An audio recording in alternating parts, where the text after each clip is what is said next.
S'occuper d'un proche âgé, dépendant ou malade est parfois un véritable sacrifice pour certaines familles. C'est pour leur apporter soutien et écoute qu'une journée leur était dédiée le 6 octobre dernier partout en France, et notamment en Savoie. Organisée par la maison sociale du département de Chambéry et par l'accueil Savoie Handicap, ce moment de convivialité et d'écoute avait pour objectif notamment de permettre à ces aidants de se rencontrer. On cherche à faire connaître les dispositifs d'aide et les solutions de répit qui existent.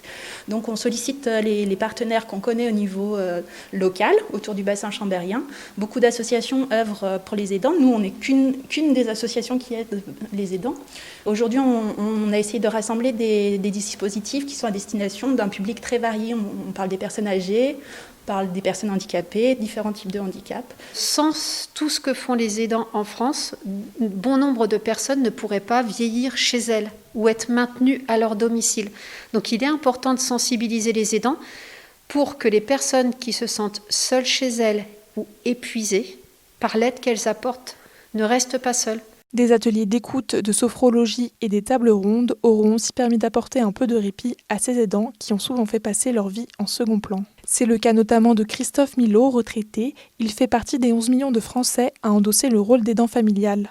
Une fois par mois, il vient chercher sa fille Salomé aux Hirondelles, un foyer d'accueil spécialisé pour adultes handicapés, dans lequel la jeune femme de 32 ans réside depuis 4 ans. Atteinte d'une maladie rare depuis sa naissance, Salomé doit être accompagnée au quotidien. Ce qu'il lui apporte dans le foyer, nous, on ne peut pas lui donner. C'est pas possible.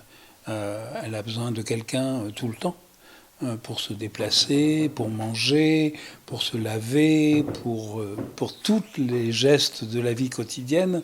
Donc moi, je peux pendant 1 jour ou 2, mais au bout de 3 jours, je suis fatigué. Quand elle est ici, on sort un peu, on va au cinéma, on va au marché, on va se promener en ville, on va faire des courses, on va acheter des vêtements.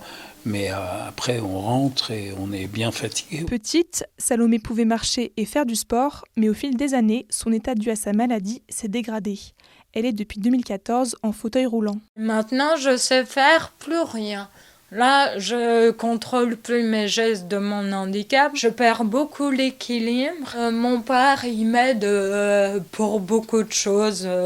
Il m'aide pour m'installer sur mon fauteuil roulant, pour me laver le dos, pour laver mes cheveux, me rincer mes cheveux. Mais au-delà de l'accompagnement physique, la famille de Salomé doit aussi gérer plusieurs choses. Le renouvellement des médicaments de Salomé par exemple, ainsi que ses finances et tous les dossiers administratifs et médicaux. Moi, je compte environ 1 heure par jour. Chaque jour, je fais quelque chose pour l'administratif de Salomé. Là, c'est mon père qui a cette charge administrative-là.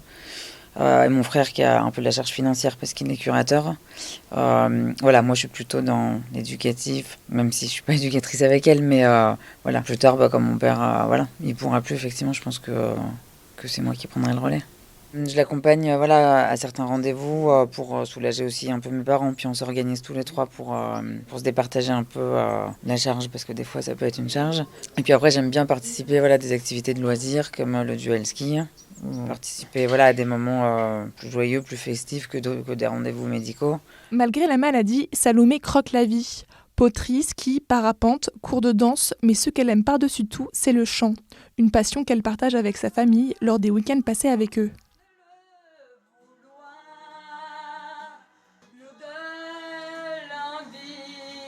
Le fait d'être aidant familial, c'est particulièrement difficile à certains moments, mais c'est particulièrement joyeux, c'est du grand bonheur. Tu fais que parler, mais c'est bien. Je savais que ça allait faire de discuter avec Aude.